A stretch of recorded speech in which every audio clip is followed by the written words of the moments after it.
All right, we're going to talk about naval aviation, but particularly we're going to talk about the aircraft.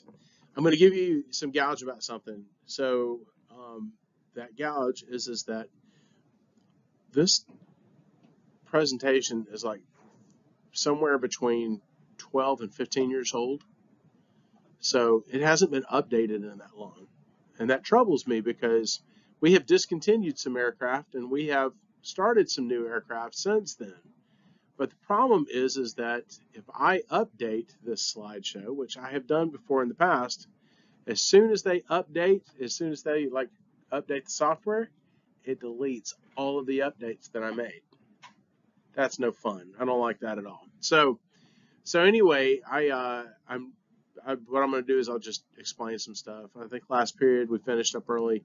We watched a little bit about the V-22 Osprey, and then I've talked a little bit about the F-35 A, B, and C, the different variants of that, and two of them in particular are key and pivotal for naval aviation. When I say naval aviation, I'm talking about both Navy and Marine Corps. So, it's funny because Marines and Coast Guardsmen are both naval aviators as well, the ones that that have aviators wings and stuff. So, all right, we're going to understand the background of U.S. Navy aviation and learn about the naval aircraft in use today. And you'll probably see some that we don't use anymore. All right, we'll describe naval aviation and missions. I'm going to be pretty general with a lot of this information, and it's going to be dependent on you guys looking at your study guide. Next week we'll have a test sometime, but not until next week. This week we're going to work on marching, particularly tomorrow and the next day. I'm going to work with them I'll work with them tomorrow, and then on Wednesday you guys are just going to practice and make it happen. But like tomorrow we're going to be talking about the different functions of it, particularly like the eyes right and ready front and that kind of thing. All right. So close observation of the enemy. Feel free to answer that. If you see it up here and I start talking about something else, you feel free to answer it. What's that term? Yeah, it is surveillance. So, and you're welcome to answer it. So, all right, the answer is surveillance. All right, the aspect of military or naval operations that deals with the procurement, distribution, maintenance, and replacement of material and personnel. My son does this. He's my middle son. He works for Carostar down in Charleston, and he schedules shipments to go on container ships. Sounds like a pretty cool job. He actually really enjoys it an awful lot, and they make it a fun place to work, so he's very glad to work there. All right, the answer to that is logistics. Good. All right, vertical takeoff or landing refers to either the capability or to the aircraft that has it. Yeah, it is. The answer is in the question.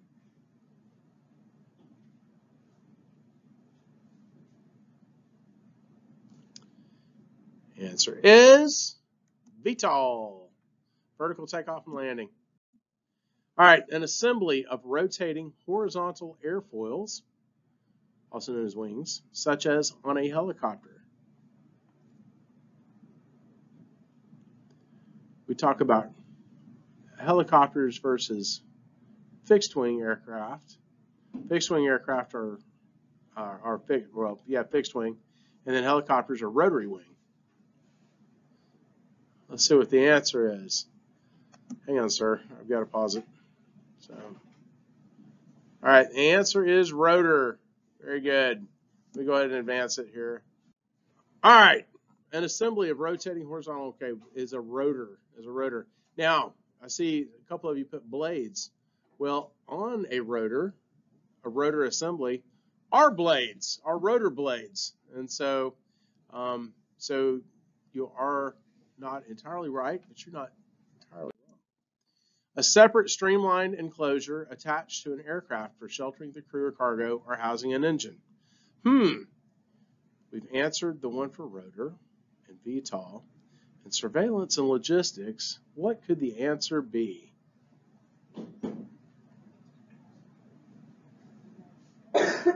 I think, well, you know, it's interesting. I got 6 responses and 8 students. So somebody's snoozing, not answering the question. And it's going to be for posterity's sake. Let's look and see. Who? Lotta. I'm not seeing you. I put it in. I put E then N. Okay. Clark, Duncan. Oh, interesting. All right, now we got all 8. Excellent. Somebody finally got with the program. All right, the answer is E, nacelle. All right, good. All right, we have talked about all of these, so I'm not going to repeat. We're just going to keep on moving. All right, a situation where a combination helicopter airplane, otherwise VTOL, vertical takeoff and landing, might be useful. Tell me. Places where you don't have a lot of takeoff area. You don't have like a strip. You only have confined areas to take off. Yep, places where you have a limited area to take off and land. And that's exactly why the Marine Corps uses these aircraft for their fixed wing almost exclusively, with the exception of like the C-130. So, yeah. And isn't that why they used to often in like Vietnam where there were heavily forested areas? Yeah. So the nature of the Marine Corps is very expeditionary. And so what will happen is we'll have, like the squadron that I was with was an MWSS. And what we would do is we could turn a stretch of highway into an airstrip. And basically we'd get some demo guys to go out there and blow up the lamps, you know, the street lamps, and then you had a place to land aircraft on. The other thing is too is that Harriers can't always, you know, have, you know, a running start or a running landing, and so that's a short takeoff vertical landing aircraft, which is really helpful too. Yeah. Okay, so what would isn't there a designation for like a fixed wing rudder, right?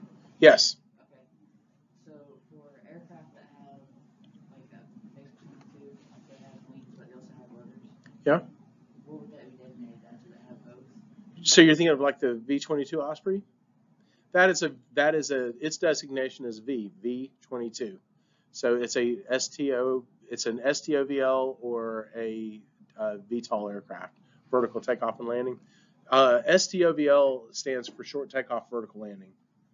And so the Osprey does that too. The Osprey can also do a short takeoff and vertical landing as well. So, that answer your question? Okay. All right, moving along. Here we go. Experience with airplanes. I don't know if I asked y'all, how many folks have flown on an airplane before? Okay, about 3 of you. They're awful fun to fly on. I like them. I'm flying on one on the 3rd of April. Looking forward to it immensely. You know where I'm going? I didn't tell y'all. We're going to Cancun. So for spring break, I'm pretty darn excited. So, and I'm not coming back till the 9th. All right. Navy's flight demonstration team that fly the FN-18 Hornet are called the what? Purple Falcons. Air Angels. Huh? Yeah, none of the above is correct. None of the above is correct. What are they? There you go. Yep. The Blue Angels. Thank you very much. Now, the interesting thing is that I've gotten to see the Blue Angels and the Thunderbirds and the Snowbirds. And the Snowbirds all perform. They all came, so the Snowbirds came down from Canada. So Tuesday, the Blue Angels would practice at Pensacola. And then on this particular day, the Snowbirds flew down from Canada, and the Thunderbirds flew up from MacDill Air Force Base in St. Pete, Florida. And I'm here to tell you, the Blue Angels are the best they are. They're the best it comes. They really are. They do a bang-up job. So there's a joke out there that the Air Force was the only demonstration squadron that could fly because they practiced social distancing. So because they fly 6 feet apart from each other. 6 feet's still pretty close. Does that sound pretty close? No, I mean like why Not gotta like persons. fly like social distance on a It's a plane? joke. It's a joke, Rainey. The Air Force, what if a lot of those? I was about to say People that's 6 foot. So 6 feet's actually pretty close. But you know how close the Blue Angels fly? They get really close. 36 inches. 3 feet. 3 feet. 3 feet. That's it. That's too close. Yeah, I know, but they do it well. They do it really well. So, and the funny thing of it is, though, is that for the Blue Angels, the mishaps that they have had typically had nothing to do with mid-air collision. They didn't. It happened because there was one when I was in Pensacola that we lost, and it was a G-induced loss of consciousness. So they were pulling G's, and they both took a nap and crashed. So.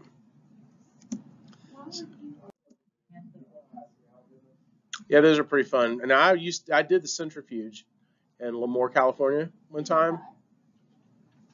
I didn't pass out. If you're about to pass out, your muscles will relax, and then your thumb will come off the button. If it comes off the button, then it'll automatically start slowing down. So it's not going to let you completely take a nap. But I could not figure out for the life of me how to do it. And I didn't want to waste everybody's time, being the only guy in there trying to figure this out. But what they do is they tell you, and this is something that's interesting. You know how we tell you guys not to lock your knees when you're standing at attention, and the reason why is because the blood will pool down in your feet, and actually you have to have muscular contractions to cause the blood to pump up from your legs to get back to your heart. So it's not your heart doesn't pump to bring the blood back up to it. It's the muscle contractions. And so what they tell you to do is they tell you to tense all your legs, to tense all your leg muscles. And so you'll be pushing down on the rudder pedals, and you'll be forcing your pelvis. You'll try and force your pelvis out of the seat. And because what that'll do is it'll cause your glutes to flex, your glutes and your hamstrings to flex. And what it'll do is, and every time there's this thing called a hook maneuver that you do, and it's basically you go, and you're forcing blood up into your head, and you have to keep doing that while you're pulling G's. But while you're doing that, you're also flexing your leg muscles too. So I'm not gonna say because it's recording, but anyway, the point is that you can zoop out and take a nap, and in a centrifuge or in a high performance aircraft. So, all right, aircraft of the same type are grouped into squadrons for training, maintenance, and administration. So I was in HS-15. There were other other HS squadrons as well on the seawall with me. We had HS-7, we had HS-3, and HS-11, and I can't remember what else, but HS-1, HS-75. But anyway, they redesignated those, by the way, HSC, and they moved them over to the West Coast. But anyway, but when they go to the ship, when they become operational, then they become part of an operational air group. And in my case, I was in Carrier Air Group 17, or Carrier Air Wing 17. And in that Carrier Air Wing, we had a bunch of different types of aircraft. So we had Hornets that were also in my Carrier Air Group. And that was the VFA 81 and VFA 83, the Sunliners and the Rampagers, respectively. We had VAQ 132, those were the Scorpions. We had VAW 125, and that was I can't remember what their motto was. I think I've got it on a patch somewhere at home. So VQ 6, Fleet Air Reconnaissance Squadron 6, and then we had VRC 40, which was they had the C2 Greyhounds, which I'll show you a picture of here in a little bit. And then of course we had HS-15, and then we had and then HS and the HCs. They were land-based, and they would fly from places like Malta or Crete, mainly like Suda-Bay-Crete, and so they would resupply and they would come out there from there. All right, the F/A-18 Hornet. Here's the Blue Angels, flying 36 inches apart.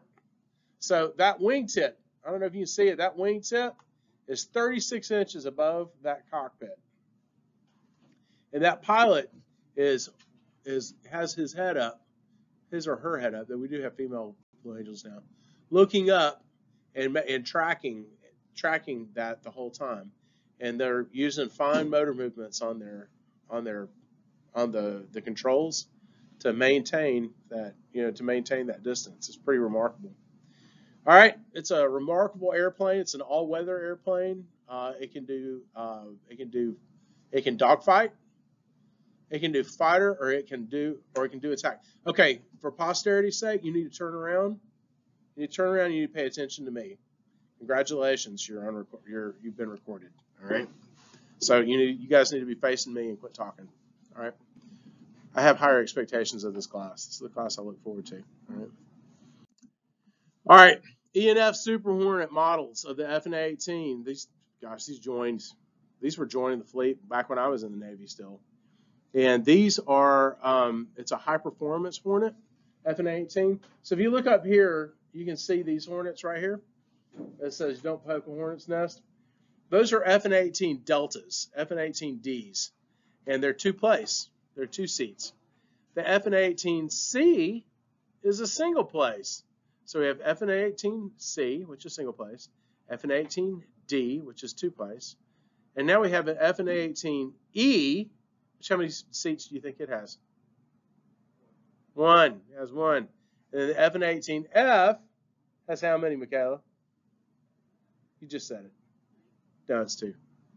It's two. I didn't see that. I didn't see your other finger. So, All right. They can fly speeds of over 1.8 times the speed of sound. Fly at 50,000 feet. Operate. They can fly up 1,300 miles. It's a nice range. All right, Super Hornet can do air superiority, reconnaissance, air defense suppression, fighter escort, close air support, and precision strikes. Now, all these terms would only mean something to you if you were like earning your air warfare wings like I did, okay? But air superiority and air defense suppression, all of those have to do, and even precision strikes, those all have to do with, when we talk about air superiority, we take out their radar installations. We take out their communications. We make it impossible for them to fly without us destroying them. You see what I'm saying? So that's what that means. And then fighter air escort would be like if you had a bigger airplane and we sent fighters out there to make sure that it was protected. That bigger airplane was protected. So close air support is like support of ground troops. Okay. All right. Longer range, tougher than the F-14. All right, this is wrong. It's not an F/A-18G Growler. It's an EA-18G Growler, okay? And it has replaced the EA-6B Prowler. And the EA-6B, gosh, it was in inventory for a long time. I think it came out in the late 70s. And they flew these things. They started developing cracks in the wings. So they could no longer pull G's with these things anymore. But this is a tougher aircraft. This is a more resilient one. And instead of requiring 4 people to fly, it only requires 2. So the EA-6B had 4 seats. It had 2 front, 2 back. And then this one only has 2 seats, 1 front and 1 back.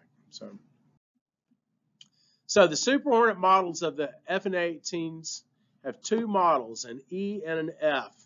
The E is a what seater and the F is a what seater.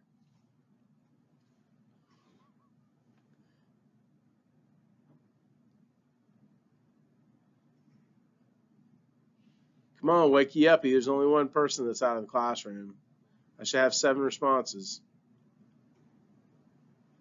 Don't make me look you up.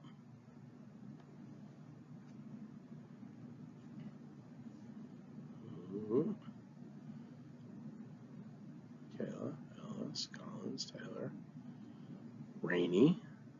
Did you answer, Rainey? Yeah, I put. You must have grabbed the wrong one. I got number 9. Okay. why this thing's acting that way. Okay. All right. Oh, the 7th person joined us and all that, so that's good. So did you press the answer? Press the answer again? I did, but then it went way like. Did you answer it a second time? Yeah. When you answered it the second time, I guess that's what it fixed itself. I don't know. I don't know what the deal is. It did that last. Lucky TPC, man. I'm telling you, there's a lot of money that was. I'm not going to go on the record by saying it was wasted, but it's a lot of money that was spent on something that works substandard. So your tax dollars at work. All right. Well, it's not your tax dollars, it's mine. So, but time's coming, you're going to pay taxes too. So, the EA-6B Prowler is unique among most carrier-launched Navy jets in that it is a how many seat aircraft?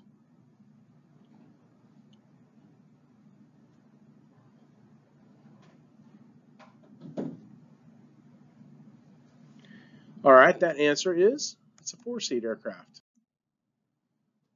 All right. The E-2C, it's an all-weather carrier-based tactical warning and control system aircraft. Yes, sir. So what does the disc on the back of the planes do? Because I've seen that on a lot of ships, or on a lot of planes. You're talking about this thing right here. Yes, sir. That is a radome. All right, so it is a big radar antenna, and it turns. And the thing that's unique about it is that the shape of it, because of the shape of it, it provides its own lift. So it's because it's connected to the airplane, it gets its thrust from the airplane, but because of the shape of the radome, it actually flies itself. So like a flying saucer almost, but it's not independent. So there are 2 pilots up in the front, and then there are 3 NFOs in the back, and this is the only carrier-based aircraft that actually has a bathroom on it. So I feel bad for the guys who got to pump it out though. But anyway. All right, provides airborne early warning. So radar is technically line of sight. So you want your radar antenna to be high up,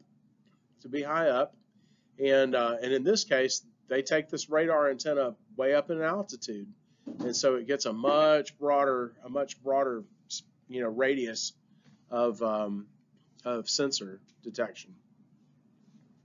Provides command and control functions for the battle group. Does surveillance coordination.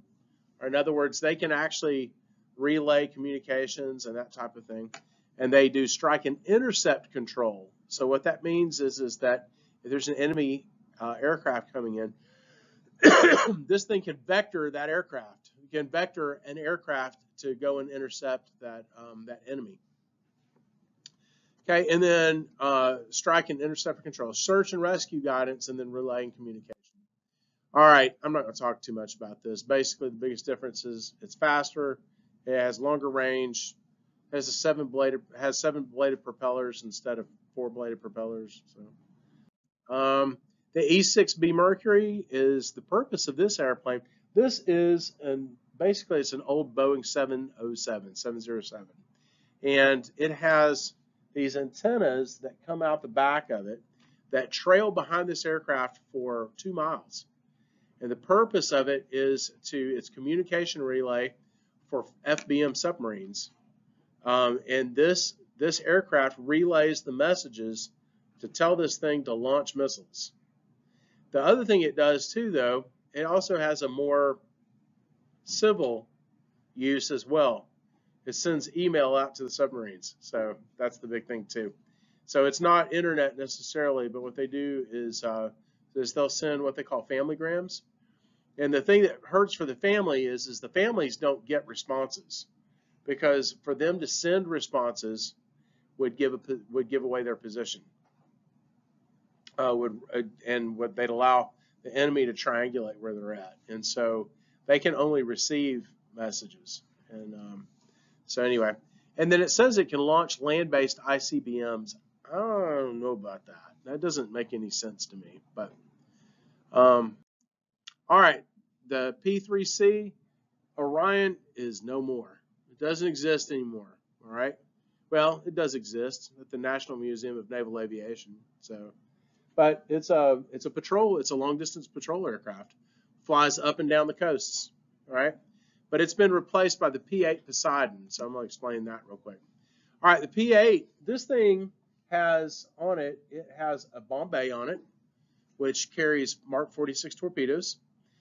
Obviously it carries a mess of sonar detection equipment and sensor equipment. It has a sonobuoy launcher on the side of it, and what it does is if somebody reports that they think there's a submarine in the area, this thing will fly out there, and then it will launch sonobuoys in that area. Launch sonobuoys, and then and on each of these sonobuoys, it's a float, and then there's a microphone that drops down deep into the water and listens for submarines. And then and some of them can actually do active sonar, like go ping, ping, ping, and do ranging and that type of thing. But most of the time, it does passive. And then what it does is it tries to triangulate that submarine in a particular area. And then what happens is this. You see this little antenna off the back of the aircraft? That's called a magnetic anomaly detection boom, is what it is. And so they'll fly this aircraft over that area where they triangulated the submarine and find out exactly where it's at. Because the magnetic anomaly detection, what it does is it senses disruption in the Earth's magnetic field caused by a submarine. And then they'll drop a torpedo on it and hopefully blow it up. But that is basically a Boeing 737 MAX. MAX jet is what that is. So it's got a greater range. It's more comfortable for the crew. So more space. C2A Greyhound. I've flown on one of these. This is fun. I got launched off the end of an aircraft carrier in this. So it does carrier onboard delivery. It can carry up to 10,000 pounds of cargo or passengers or both. This is a C9 Skytrain. Hey, what's C stand for when we're talking about these aircraft? Cargo. That's right. C9's cargo plane. It's used to be the DC9 a long time ago, made by McDonnell Douglas. But they quit making it before Boeing bought McDonnell Douglas. So the C9 Skytrain is a pretty comfortable airplane. It's just a passenger plane. And there was one trip I flew in. They picked it. It was the General's airplane, and it had this really sweet Bose sound system in it. And I also had like a video. Yeah, I also had like a video system in it too. But and they put a movie on, but everybody had to watch the same movie. But anyway, we flew from Cherry Point down to Key West and picked up passengers, and it was great because they'd open up the cockpit door, and we could stand in the cockpit door, stand in the cockpit. And you had this panorama of windows around you, and you could just see because you were flying above the clouds. It was gorgeous. It was just beautiful. So anyway, flew to Key West, picked up some passengers, and then we flew out to, I want to say it was Phoenix or San Diego. I don't remember which, but we flew out there, picked up some PAX. PAX, PAX is short for passengers. And then from there, we flew to Dallas-Fort Worth. There's a Naval Air Station reserve center, reserve landing, reserve air station in Fort Worth. And then we flew back to Cherry Point. So once we were in Cherry Point, then that was it. That was it for the day. But it was awesome. We just spent the day flying. So. All right, this is the C-12 Huron. And this is essentially it's a Beechcraft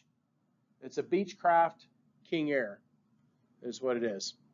And of course this one's used for moving heavies from one place to the next. Now heavy is not cargo. They're passengers. They're high-ranking passengers. That's why we call them heavies.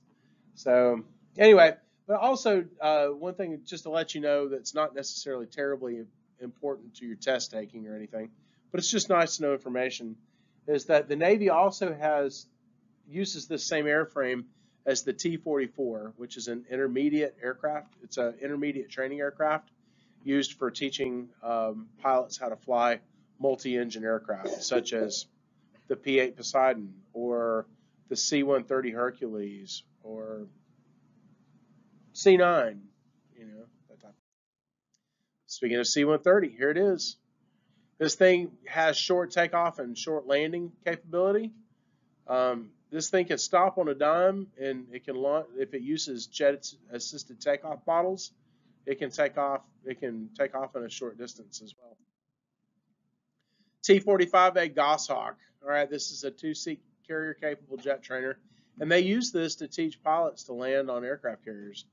So it's a really neat aircraft. This is a British-made plane, and I think and if I'm not mistaken, it still has like Rolls-Royce engines in it too. So, all right, then we have the T-6A Texan II, and this is a 2-seat ejection seat, 2 ejection seat turboprop aircraft, and it's a trainer, and it's used. We do our primary training jointly with the Air Force, so we do. So we have these in Pensacola, in Milton, Florida, at NES Whiting Field, and then we also have these at. Vance Air Force Base in Enid, Oklahoma. So, all right, if you were relaying communications to the battle group, which plane should you use? Relaying information to the battle group. Did mine get in? Huh? Did mine? I can look and see. Let's see. Because I put it in. Okay. Waiting on Deshaun. Did you do it? It's not showing up that you did it. So let's see. All right, you, Deshaun, Green, Collins. Oh, they missed it. So we're good. I guess we're good. I don't know. It's okay.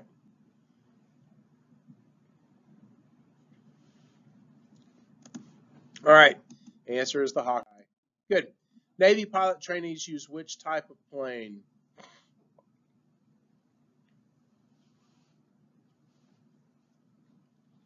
What's the T stand for?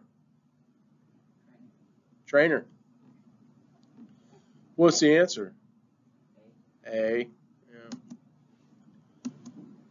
Good. All right. This is the RQ-2A Pioneer. It's a drone, unmanned aerial vehicle. They use it for, it says battle damage assessment, but we use it for reconnaissance. We use it for spotting. So like a 5-inch gun on a destroyer, we'll launch one of these things, and so they can go get a bird's eye view of what it is that they're shooting at. All right, rotary wing aircraft. Since World War II, the helicopter has become an important part of naval operations.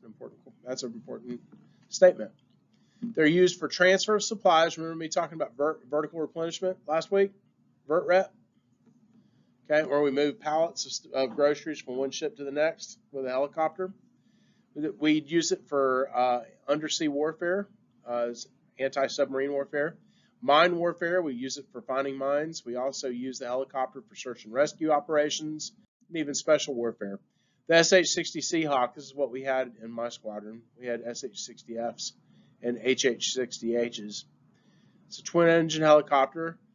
It's a turboshaft engine. You know what all three, like helicopter and propeller and jet aircraft, all have in common? Besides the fact they fly? They all have jet engines. They all do. How they use the power from a jet engine, however, depends on the aircraft. So with a helicopter, they use a turboshaft engine. With a propeller aircraft, it's a turboprop, and with a jet, it's a turbofan. So, all right. So we use them for search and rescue, advanced scouting, special operations, and cargo lift and drug interdiction. All right, this is the MH-53E Sea Dragon.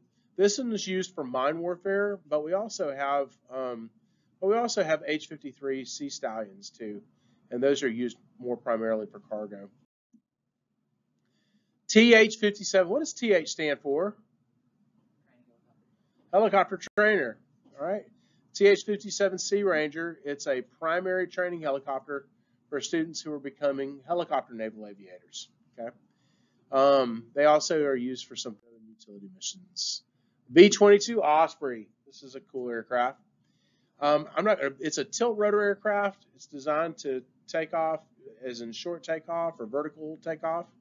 and then it lands vertically or by short rollout. So it can fly pretty good speed. It's not pressurized, so it can't fly above 10,000 feet. So, well, the cockpit is slightly pressurized, but it's only slightly pressurized for nuclear, biological, chemical warfare. So if it's in an area where they're using chemical weapons, they can pressurize the cockpit to protect the pilots. So, all right.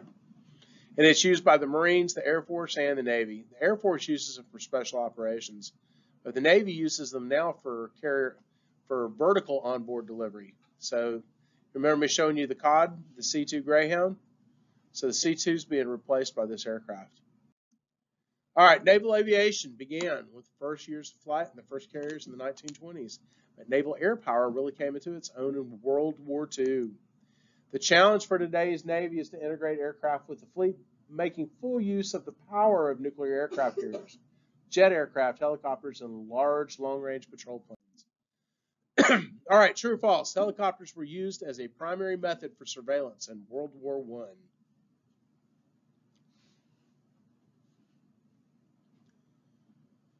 I. The answer is false. Yes. Oh, okay. Some of you knew, some of you didn't. World War I, the helicopter had not been invented. In fact, the airplane had only been invented for about 10 or a dozen years at that point. And they were kind of flimsy, and they were shot down easy, and if you didn't land them just right, you could wreck them. And anybody see 1917? Anybody? Okay. There's a scene in that where an airplane crashes. So, answer's false. All right, which of the following aircraft can fly straight up? Fly straight up.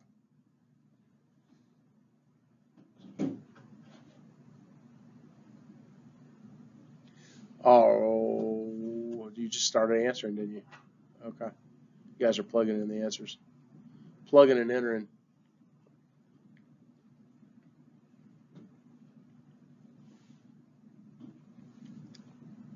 All right. Which ones? B, C, and D.